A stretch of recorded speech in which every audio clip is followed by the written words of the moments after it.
Hi guys, here we are again. We got another quick in-service for you.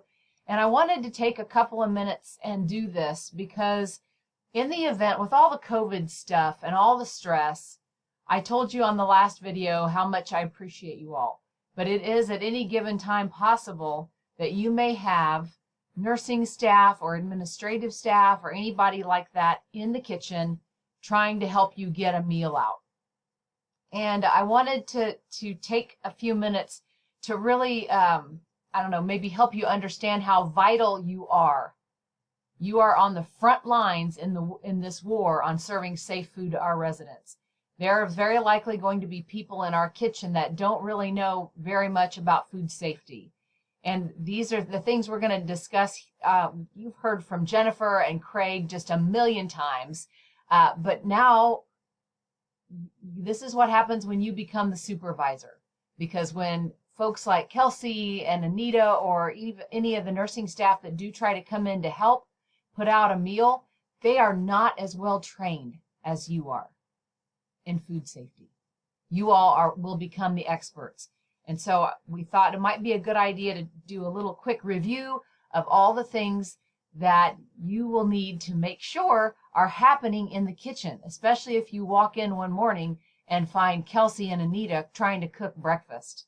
Other than please take a lot of pictures so we can all enjoy that later, here's some things we really want you to sort of focus on. Food safety is all about so many different things, and it can be as complicated as big, long, 4-syllable words, or it can be just as simple as the things that are so important that we do every day.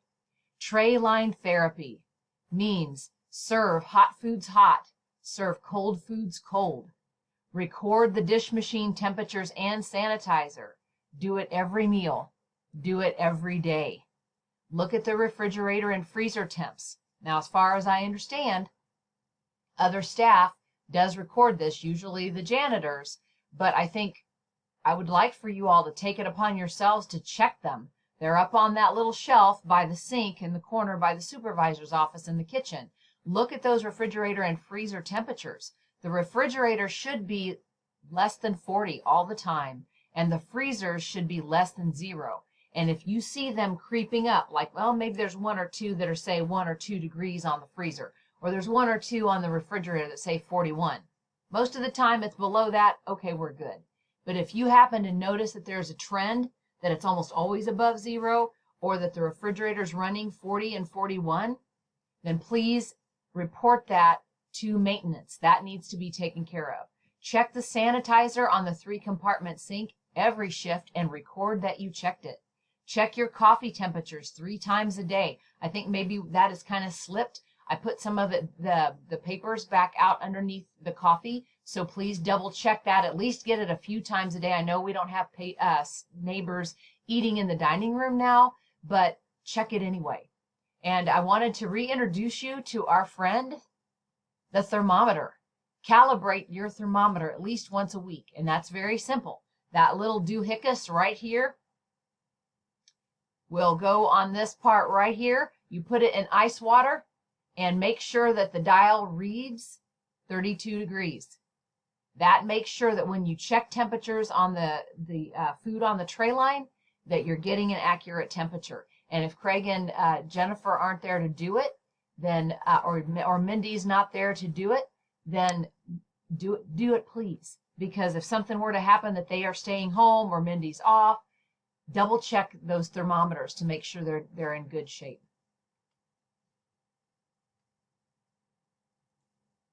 Cook all your poultry to 165 degrees. Most cooked meats need to read at least 165 before we serve them to our residents. And make sure the thermometer goes in the thickest part of the meat. And here's more information about that. This is actually part of my job, if you can believe it. Wash your hands. How many times do you hear that every day? When you come in from home or from a break, after you go to the bathroom, after you adjust your mask or you mess with your hair, between handling different foods, like when you go from handling meat to produce, or when you go from handling produce to making potato salad. Anytime you touch a resident, go wash your hands. If you go from the dirty end of the dish machine to the clean end, wash your hands first. After you wipe down a cart, before you put away clean dishes, wash your hands first and change your gloves. Just because your gloves are on doesn't mean that you're not carrying bacteria. Remember to check those temperatures, use gloves, wash your hands, change the gloves in between handling food. Anytime you're putting your hands on food, you really need to have clean hands and fresh gloves, both. Make sure you're cleaning, rinsing, and sanitizing. That's the point of the 3-compartment sink. You fill it with clean water, you fill it with clean water with soap, and then clean water in the center that's got no soap in it, and then sanitizer on the end. And generally speaking, the dishes need to sit in that sanitizing water for at least 2 to 3 minutes, but at the very least 30 seconds. Double check what it says on the sanitizer, but most generally at least 3 minutes. And we're going to talk about sanitizing surfaces in a second, or just, I guess, refresh a little bit on that. But please be sure you are not mixing chemicals. Soap and bleach, they'll go together and they may not make you sick, but the bleach will keep the soap from working very well, and the soap will keep the bleach from doing the sanitizing.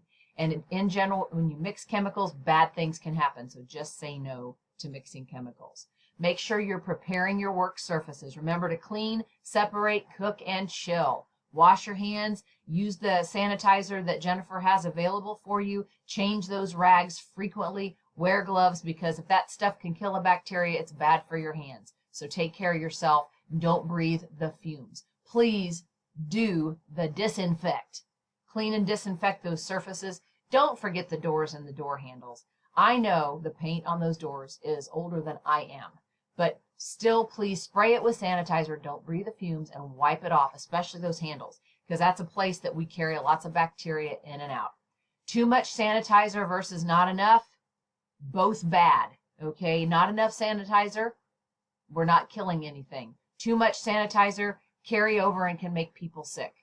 Also, please make sure nobody accidentally leaves chemicals over by the food. If somebody's cleaning and sanitizing a surface with a spray chemical, that does not belong on a food contact surface. That chemical should be stored way away from where the food is. So please make sure that nobody accidentally puts chemicals and foods together. Can't have that happening either. Make sure that foods are stored properly.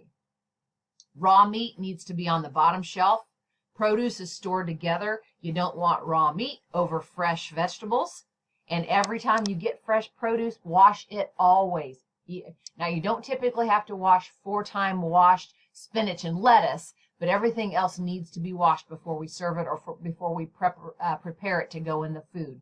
But you don't want to store produce over cooked food, and you don't want to store raw meat over cooked food. So that other stuff, like potato salad and even cooked sausage, that's been cooked. That needs to be above raw meat and above the produce.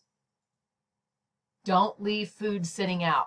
Food really shouldn't be out more than about 15 minutes. And if you've got a big pan, especially a tall pan that's very dense, then separate them into smaller pans, let them cool, and then get them covered, labeled with in and out date. Remember, in date, the out date is 7 days after the in date, because our refrigerators are supposed to be below 41 degrees. Home refrigerators sometimes run above 41, but around 45.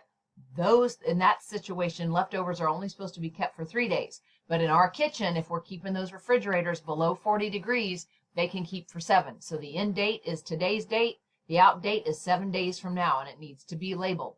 Likewise, if you've got something really super dense and really hot, like soup, then it's really very reasonable to get some ice and put it in one of the big steam table pans and sit a pan down in it to help it cool off faster before you wrap it, label and date it, and put it in the refrigerator. If you put hot food in the refrigerator, it warms everything else up, and it takes the other food a lot longer to cool down, so we have a lot more incidents of foodborne illness in the food we just cooked and the food all the way around it. So don't leave food sitting out, and separate it in thin, shallow pans so that it cools quickly and doesn't, when it goes in the refrigerator, once it's covered, labeled, and dated, it does not reheat the area around it and help those bacteria grow.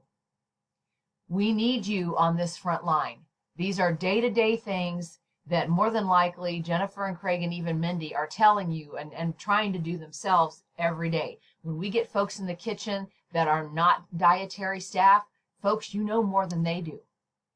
Be gentle, be kind, but please help them keep all of these things in their mind and make sure it gets done. They're in there helping us and we really need their help, but they're not going to know this. So guide them, coach them, help them ensure that our residents stay safe. When you're using disinfectants, there are steps for using those. Now, Jennifer simplified that because we've got just the spray bottles, but it's really important that those spray bottles are labeled. We shouldn't have any spray bottles running around with no labels on them. So they need to have what it is, Clorox, bleach, and really the date you put it in there. Well, typically, if you are in a situation where you have to make your own bleach, here's how to do it. This is what you can use as long as we have chlorine bleach, not hot water with chlorine bleach, just room temperature or cooler. And it's really important that that bleach doesn't sit very long. Some of you may remember the old days, we used to have cottage cheese containers and bleach water.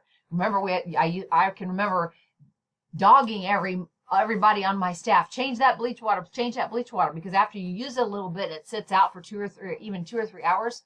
The bleach is not as effective, so it has to be dumped and refilled 2 or 3 times, probably at the very least every meal.